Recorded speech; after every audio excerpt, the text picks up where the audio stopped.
Thanks for staying with SABC News Channel 404. Well, Cape Town is the leading murder capital in the country with 69 reported murders per 100,000 people. Johannesburg is second at 31 per 100,000 people, and Pretoria the lowest at 17.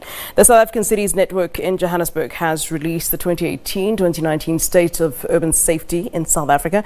The research conducted in 9 major cities nationwide has found that 76% of car hijackings, 73% of vehicle theft, 64% of aggravated robberies and 47% of murders were recorded. For more on this, we are joined via Skype by Dr. Guy Lamb, the Director of Safety and Violence Initiative at the University of Cape Town.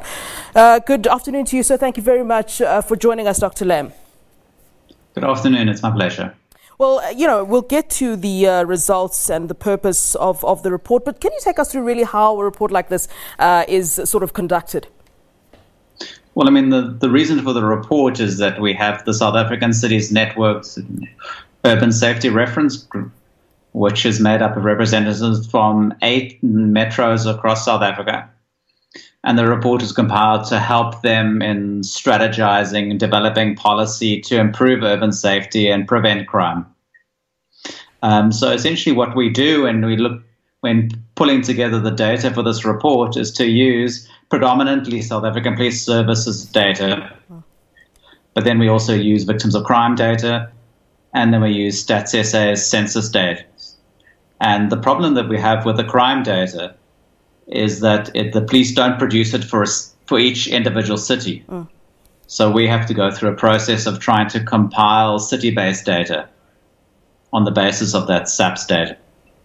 I mean, some of these stats are quite scary. 9 urban municipalities analysed are home to about 40% of the national population, but the highest numbers of carjackings, vehicle thefts, murders, etc.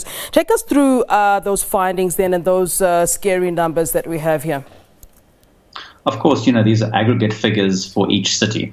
And as we know in each city, that some places have high levels of crime and some don't. So you take, for example, Cape Town, where in the center of Cape Town you would have very low murder rates in the city center. But if you go to somewhere like Philippi East or Nyanga or Hanover Park, the levels of murder are much higher there. So, for example, in Philippi East, the policing precinct of Philippi East, it's more than 200 per 100,000 people versus, the city center or in the more affluent parts of Cape Town, you're going to have an almost non-existent murder rate. So that's the particular challenge that one faces in a city like Cape Town, the sort of long historical legacies that have influenced this. And, what's really been driving it, because what's been happening in Cape Town, but not also in Cape Town, but we've seen it in Nelson Mandela Metropolitan, as well as within eThekwini. We've seen kind of fairly significant increases in the murder rate in recent years. And essentially what is driving that is a range of factors that we have to look at. But a key issue has to be about the influx of illegal firearms into these particular cities and this influx of firearms directly to gangs. And these firearms have contributed to an escalation in gang conflicts, particularly in Cape Town and particularly in areas like Philippi East, like Hanover Park, like Bonteheerville, like Manenberg, Mitchell's Plain, Kraaifontein, a range of these kind of areas. So, that's what we've seen in terms of recent trends, but certainly what makes South Africa, and it's an issue across all cities, is, kind of a range of factors that influence particularly murder and other violent crimes. It has to do with, high levels of substance abuse, particularly alcohol abuse. We also see the sense of often violence, particularly murder and attempted murder, takes place in the context of disagreements where alcohol is being consumed and violence is used as a means to try and resolve that particular conflict. And what often happens is that violence becomes lethal or extremely concentrated, and as a result, people get hurt or die. Well, Dr. Lamb, we've been talking about Cape Town being the leading murder capital in the country, and of course automatically one would then, as you've said, think about the gangs and the gang violence in Cape Town. Is there anything else contributing to that high, that leading murder capital that it is, that Cape Town is? Is it purely based on the gang violence? Because then that would be, concerning in terms of how big gang violence is in Cape Town. I mean, the thing to look at is if we look at the graphs that sit within this particular report, you can see a sort of significant reduction, if we use Cape Town as an example, a significant reduction in the murder rate in Cape Town up until about 2010, 2011. And then you see from that particular point in time, the murder rate almost doubling between 2010, 2011 and the most recent data we have for 2017, 2018. And the one thing that we know in Cape Town and other areas is that access to firearms is a key instigating, key facilitating factor for murder. There are many other kind of factors that are kind of constant, in terms of high levels of unemployment, mixed with particularly young men who are unemployed and kind of the sort of pro-violence type of masculinity, and all these kind of factors feed into those particular issues.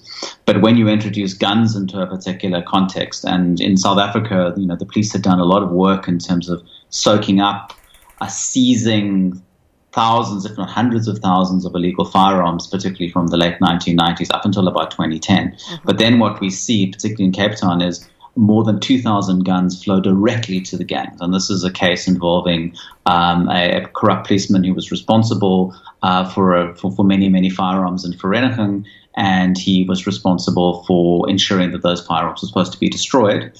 But instead, he sold on more than 2,000 of those firearms through intermediaries directly to gangs. So there's a court case that happened. He's been convicted. He's serving time in prison. But we know that many of those firearms found their ways to gangs and really ignited gang conflict. So that's what's happened, is those guns have hit the streets. Gangs have access to those guns, which they didn't have before, and it's specific gangs, and it's led to territorial conflicts and changes in kind of the escalation in gang conflict that wasn't necessarily there before.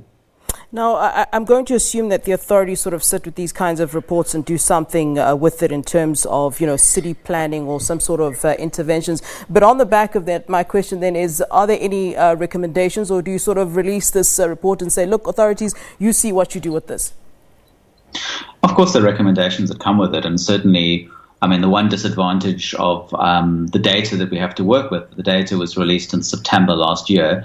So what we sit with at the moment is that since then, the South African Police Service have introduced some interventions. The key one has been the anti-gang unit. So we'll only know next year if that's made any difference in terms of the murder rates and other categories of violence crime. So there have been some changes since then. I think the recommendations, what come through with this around, there are some sort of measures that cities can do. But obviously the key point is that partnership agreements need to be brokered and arranged between city governments, local governments, municipalities, provincial and national government. And what we notice when it comes to safety and security is those particular partnerships aren't as good as they should be. There are sort of institutional rivalries and tensions that exist, or just the sort of lack of kind of connection between them. And certainly it's the one thing that we've learned from other cities that have had high levels of crime in other countries, that they've been able to bring the crime down when they've been able to bring about effective partnerships between law enforcement agencies at all levels and connect police to the entire criminal justice system to ensure convictions, because that's one of the big problems we have throughout South Africa and cities, is very low conviction rates for violent crime, particularly murder. All right, Dr. Guy Lamb, thank you very much for that, and thanks for your time. That's the Director of Safety and Violence Initiative at the University of Cape Town, Dr. Guy Lamb.